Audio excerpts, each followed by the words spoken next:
కాకినాడలో సత్య dental clinic దంత వైద్యులు ఉత్తమ సమాజ సేవ అవార్డు గ్రహీత డాక్టర్ అడ్డాల సత్యనారాయణ మీడియాతో మాట్లాడుతూ మనిషి పుట్టినప్పటి నుంచి చనిపోయే వరకు ఆహారం తీసుకోవడం దగ్గర నుంచి దాన్ని నమిలి మింగడంలో దంతాలు ప్రధానమైన పాత్ర పోషిస్తాయని, అలాగే మనిషి ముఖానికి చిరునవ్వుకు చక్కటి దంతరక్షణ అవసరమని అన్నారు. నోటిని జాగ్రత్తగా చూసుకోవాలని పేర్కొన్నారు. అందరికీ నమస్కారం. నేను doctor Addala Satyanarayana, dental surgeon. గత 27 సంవత్సరాలుగా నేను దంత వైద్య రంగంలో ఉన్నాను. మెయిన్ సర్వేంద్రియానం నయనం ప్రధానం అంటారు. అలాగే కళ్ళు మనకి చూపునివ్వటం కానీ అన్ని విధాలా అది మనకి ఉపయోగం ముఖ్యం. అలాగే మనిషి చిరునవ్వుకు కానీ, మనిషి నవ్వటానికి కానీ, మనిషి మాట్లాడటానికి కానీ, అంటే మనిషి మనుగడకి దంతాలు కూడా అంతే అవసరం.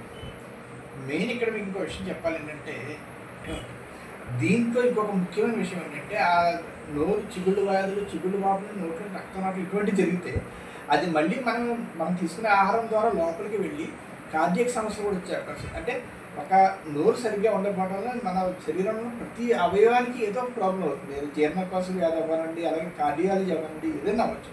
చిగుళ్ళలోకి రక్తం రాకుండా మన గమ్స్ అన్నది ఎప్పుడు కూడా లైట్గా ఉండాలి, కోరల్ పింక్ కలర్లో ఉండాలి. ఎర్ర రంగులో మారితే వెంటనే మీరు వైద్యుని